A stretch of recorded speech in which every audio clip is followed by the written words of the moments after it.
Good day and welcome back to another DBZ Direct Metal video. In this video we're going to be taking a look at, well, basically how you can beat all the missions of the 8th anniversary part 1 stage of the Anni battle. So this is the 10th, 11th stage, I want to say, in total of this event, the 8th anniversary part 1. We have two missions here. The first mission is for Connected Hope. The second mission is to beat it with Power of Wishes, 6 Connected Hope or 6 Power of Wishes. Beating both at the same time is pretty possible, but I wanted to showcase two different teams and run the two different bosses. So I did separate the two challenges just for a bit of fun. The first one will be completed as Connected Hope, and we'll be taking on the Goku and Vegeta Martian Buu Saga side. Then we'll be taking on the GT side with obviously the Power of Wishes team. Now, to kind of cut this loose, both fights have the same concept.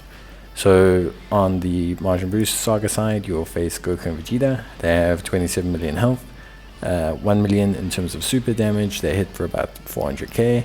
Immune to stunning, ceiling, and attack and defense lowering. They are just a phase to allow you to set things up before you take on the physical Goku and Vegeta Spirit Bomb. The physical Goku and Vegeta Spirit Bomb works very simply. The unit will slowly charge up over time to the point where they will do damage to you with an attack that does like 75 bajillion damage.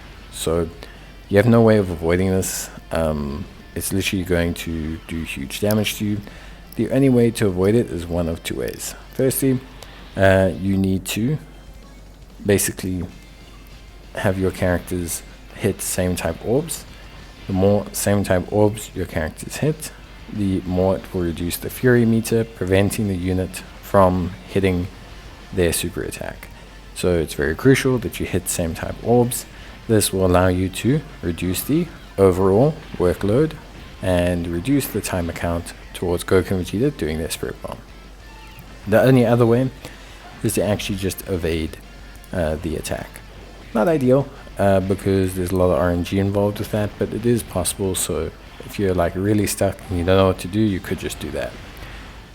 Ideally, you bring orb changes, or at least characters that bring rainbow orbs, or just make a considered effort to hit as many same type orbs as possible. This, generally speaking, will allow you to kind of net things out and do a better job in terms of taking out the opposition. Realistically, that's probably as easy as it gets. I do find that the Goku and Vegeta side, the physical Martian Buu Saga Spirit Bomb duo, is easier for me than the duo for GT. That's just how I feel. Not really. I mean, I think the mechanics are simpler to understand. On the Martian Buu Saga side, I think it's easier to execute. I don't think it requires as specific a team build. I think it's a relatively straightforward challenge. So for me, I found like the SS3 team or SS3 Martian Buu side was a bit easier. For that reason, I used the Martian Buu Saga team, or thereabouts. Like a fused fighter Connected Hope kind of team, largely consisting with fused fighters, so SS3 Gotenks LR, SS3 Gotenks Super EZA, Strength Gogeta, AGL Gogeta as a friend lead. One thing I will say is I actually used the AGL Gogeta. I used his secondary skill, the Ghost Usher. There's a lot of reasons as to why, but one of the reasons was I was concerned about damage. So I was concerned about the rest of the rotation taking damage and that preventing me from winning. Because these guys do hit hard. I think their normals are about 800k, so it can be very challenging and take you by surprise. So I did actually use the Ghost Usher. Whether you'll end up having to or not is going to be more up to you and your team build and how you utilize the characters, more so than what I can tell you here. The second challenge that we had was obviously to use Power of Wishes team. This team, obviously, in its own way, very challenging. So this time we go to the GT side of things. The GT units are pretty much direct opposites, or are almost exactly the same, a mirror image as the Martian Buu. So you have a first initial phase. They hit for all around the same million. Million super, 400k normals, and in the second phase, 800k normals, and they charge up a mega super attack. The big difference here is obviously typing, so they start out tech, their financial strength, and the second big difference is obviously how you reduce their fury meter. Now, as far as I can tell, and someone can gladly correct me on this, the way to reduce the fury meter for the GT boys is actually to crit. So this is very, very different. So obviously, as you saw on the Majin Buu Saga side, where I said it was like relatively easy, you didn't have to change your team a lot to like improve your team. Like you didn't have to follow a specific strategy, because ultimately getting the same type of orbs was a fairly consistent, easy thing to do, maybe with just moderate orb changing. The difference is here you have to actually crit, and so you need a team that crits. What I thought would be really fun, and what did end up being pretty fun and pretty productive, was actually to bring the AGL, free-to-play Demon King Piccolo. And the reason that was so fun is because what he does for extreme teams when he transforms, so when he hits his final transformation, is he actually guarantees, well, not guarantees, but he gives the rest of the rotation a 66% chance to crit, which I don't want to say guarantees, but pretty much does guarantee that you will actually be able to crit with pretty much all of them. And this was huge. This was really, really good. It enabled me to crit super easily, which enabled me to keep down the fury meter. And although it took me a while to obviously get the win, I mean, they still technically got off the Spirit Bomb.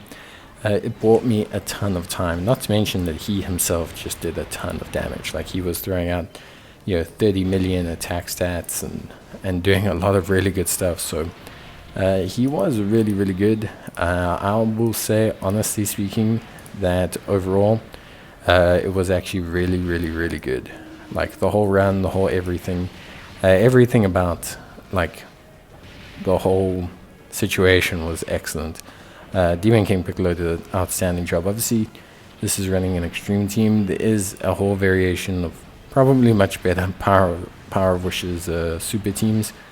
But I really wanted to, use this team where I had the advantage of having this really strong kind of, free-to-play unit that I could kind of almost build around.